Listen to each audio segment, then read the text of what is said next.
स्वच्छतेचे महत्त्व शिक्षकांनी विविध विषयांच्या माध्यमातून विद्यार्थ्यांना पटवून द्यावे. आयुक्त अभिजित बांगर. तुम्हाला आपले शहर कसे असावे असे वाटते? शाळेतील स्वच्छतागृह स्वच्छ असतात का? बाहेर फिरताना तुम्हाला रस्त्यावर कचरा दिसतो का? अशा अनेक प्रश्नांच्या माध्यमातून महापालिका आयुक्त अभिजित बांगर यांनी विविध शाळांमधील मुलांसोबत आज संवाद साधला. शहर स्वच्छ ठेवणाऱ्या सफाई कर्मचाऱ्यांना आपण देखील सहकार्य करणे आवश्यक आहे. रस्त्यावर कचरा टाकणे बंद झाले तरच आपल्याला शहरातील रस्ते स्वच्छ दिसतील. यासाठी शिक्षकांनी स्वच्छता हा विषय विद्यार्थ्यांना विविध माध्यमातून समजावून सांगणे गरजेचे आहे. आपल्या परिसरातील समस्या काय आहेत याबाबत मुलांकडून जाणून घेणे महत्त्वाचे असल्याचे वक्तव्य आयुक्तांनी उपस्थितांना मार्गदर्शन करताना केले. निमित्त होते ठाणे महानगरपालिका आयोजित इंडियन स्वच्छता लीग 2.0 या कार्यक्रमाच्या पारितोषिक वितरणाचे समारंभाचे महापालिकेतील कैलासवासी नरेंद्र बल्लाळ सभागृहात या कार्यक्रमाचे आयोजन करण्यात आले होते. इंडियन स्वच्छता लीग 2.0 या कार्यक्रमात विविध विषयावर सादर केलेल्या विजेत्या प्रकल्पातील विद्यार्थ्यांना आयुक्त अभिजित बांगर यांच्या हस्ते गौरवण्यात आले. यावेळी अतिरिक्त आयुक्त 1 संदीप माळवी, उपायुक्त तुषार पवार, उमेश बिरारी, अनघा कदम, वर्षा दीक्षित तसेच विविध शाळांचे शिक्षक उपस्थित होते.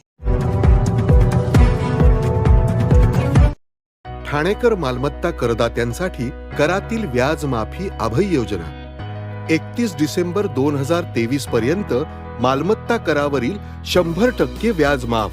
तसेच 1 जानेवारी ते 15 जानेवारी 2024 या कालावधीमध्ये मालमत्ता करावरील 75% व्याज माफ. त्याचप्रमाणे 16 जानेवारी ते 31 जानेवारी 2024 या कालावधीमध्ये मालमत्ता करावरील 50% व्याज माफ. तरी सदर व्याज माफीच्या अभय योजनेचा ठाणेकर करदात्यांनी लाभ घ्यावा. महानगरपालिकेच्या कोणत्याही संकलन केंद्रावर कर भरण्याची सोय आहे. एटीएम, डेबिट, क्रेडिट कार्डद्वारे कर भरण्याची सुविधा उपलब्ध करून देण्यात आली आहे. सोमवार ते शनिवार या दरम्यान सकाळी 10:30 ते सायंकाळी 5 वाजेपर्यंत संकलन केंद्राची वेळ असून करदात्यांच्या सोयीसाठी रविवारी संकलन केंद्र सकाळी 10:30 ते दुपारी 1:30 वाजेपर्यंत सुरू ठेवण्यात येत आहेत. यासोबतच ठाणे महानगरपालिकेच्या propertytax.thanecity.gov.in या संकेतस्थळावर ऑनलाईन पद्धतीने मालमत्ता कर भरण्याची सुविधा उपलब्ध करून देण्यात आली आहे.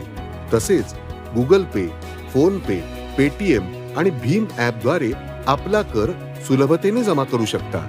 ठाणे महापालिका क्षेत्रातील सर्व करदात्यांना विनंती आहे की आपण या व्याज माफी अभय योजनेचा जरूर लाभ घ्या आणि आपला मालमत्ता कर लवकरात लवकर महापालिकेमध्ये जमा करून महापालिकेस सहकार्य करा. धन्यवाद.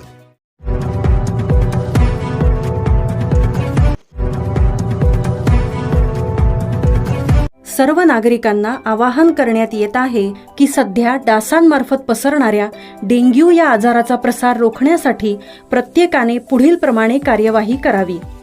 डेंग्यू आजार एडिस इजिप्ती हा डास चावल्याने होतो.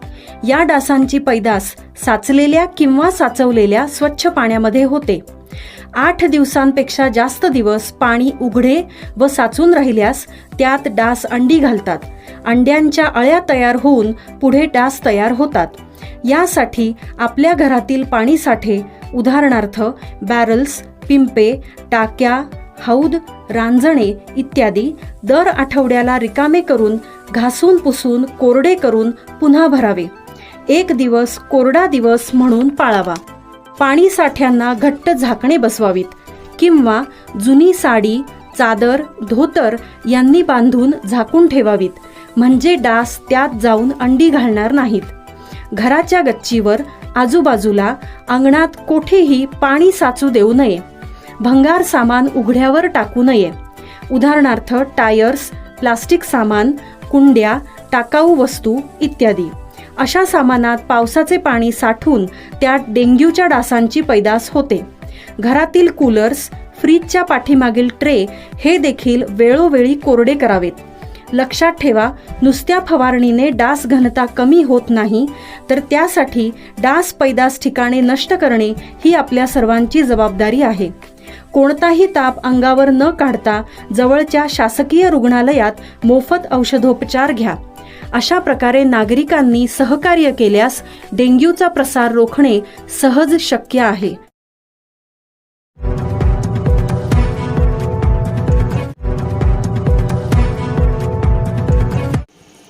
ठाणे महानगरपालिका वर्षाला करणार 5,000 श्वानांचे लसीकरण.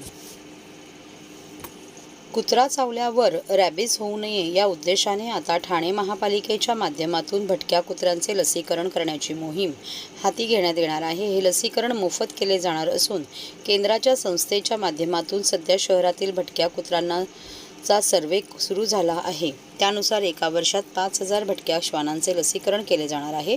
पुढील 5 वर्षे ही मोहीम सुरू राहणार असल्याची माहिती महापालिकेच्या आरोग्य विभागाने दिली. लसीकरणाचा खर्च हा केंद्राच्या संस्थेमार्फत केला जाणार असल्याचे, त्यांचा भार महापालिकेवर पडणार नसल्याचेही त्यांनी सांगितले जात आहे. ठाणे महापालिका हद्दीत आजच्या घडीला 25,000हून अधिक भटके श्वान असल्याची माहिती दिली. तर मागील वर्षी 7,000हून अधिक भटक्या कुत्र्यांचे निर्बीजीकरण केले गेले आहे. तर महापालिका हद्दीत भटक्या श्वानांची दहशत मागील काही वर्षात वाढल्याचे चित्र आहे. जानेवारी ते डिसेंबर 2023 या कालावधीत 13,000हून अधिक जणांना भटक्या कुत्र्यांना श्वान दंशाला सामोरे जावे लागले आहे. जिजाऊ संघटना महाराष्ट्र यांचा 27 जानेवारीला निर्धार मेळावा व कृतज्ञता सोहळा. येणाऱ्या आगाऊ लोकसभेच्या निवडणुकीत रणशिंग फुंकण्यासाठी जिजाऊ संघटना महाराष्ट्र यांचा निर्धार मेळावा व कृतज्ञता सोहळा येत्या 27 जानेवारी 2024ला वाशिम तालुका शहापूर जिल्हा ठाणे येथे आयोजित केल्याचे आयोजक लोकसभा अध्यक्ष मोनिका ताई पानवे आणि जिजाऊ संघटना प्रवक्ता सुजय जाधव यांनी आज वाशिम येथे झालेल्या पत्रकार परिषदेत जाहीर केले. यावेळी मोनिका ताई यांनी या निर्धार मेळाव्यात जिजाऊ संघटनेचे संस्थापक निलेश सांबरे येणाऱ्या निवडणुकीत पक्षाची रणनीती आखणार आहेत. त्यामुळे बहुसंख्येने या निर्धार मेळाव्याला उपस्थित राहण्याचे आवाहन त्यांनी यावेळी पत्रकार परिषदेत केले. हा जिजाऊ संघटनेचा निर्धार मेळावा व कृतज्ञता सोहळा आताच्या शनिवारी 27 जानेवारीला 4 ते 6 सादर होणार आहे. तर त्यावेळेस येणाऱ्या लोकसभा निवडणुकीच्या बाबतीत साहेब काहीतरी निर्धार घेणार आहेत. त्या हिशोबाने आपला निर्धार मेळावा होणार आहे. आणि बाकी संस्था आणि संघटना जे काम मागील 15 वर्षापासून करते, तर जी ग्राउंडची जनता आहे, जो सामान्य माणूस आहे, त्यातलेही तालुकावारीत ज्या आपल्या बैठका झालेल्या आहेत, त्या हिशोबाने एक लोकप्रतिनिधी एक व्यक्ती त्यांच्यातीलही त्यांचं मनोगत सांगणार आहे का हा निर्णय घेताना सांबरे साहेब स्वतंत्र एकटे न घेता पूर्ण लोकसभा क्षेत्रातील प्रत्येक तालुक्यातील एक व्यक्ती तिथे त्यांच्या तालुक्याचं नेतृत्व करून त्यांचं काय करायचं त्याच्यावर सांगणार आहेत. खरं तर जनतेची इच्छा आहे की सांबरे साहेबांनी उभं राहावं. मग पक्ष कुठलाही असो, कुठल्याही पक्षाने तिकीट दिलं तरी आपण लढणार आहेत, नाही दिलं तरी अपक्ष लढायची तयारी आपली आहे. तर 27 तारखेला सांगितलं जाईल ना कशा प्रकारे लढाई लढली जाईल. 2019ला हा पहिला मेळावा सुपेगाव इथे भिवंडी तालुक्यात झाला होता. त्यानंतर आपल्या शहापूरला गोठे हिवांदार इथेही हा मेळावा झाला होता. त्यानंतर कोरोना काळात मध्ये झडपोलीलाच आमच्या गावी जिथे जिजाऊचं पूर्ण जिजाऊ नगरी आहे तिथे हा मेळावा झाला होता ना. यावर्षी वाशिम इथे होतोय. तुम्ही बघताय काही महिन्यापासून जिजाऊवर किंवा सांबरे साहेबांवर कशा प्रकारे राजकीय सूड उगवण्यासाठी बोलत आहेत किंवा करताय.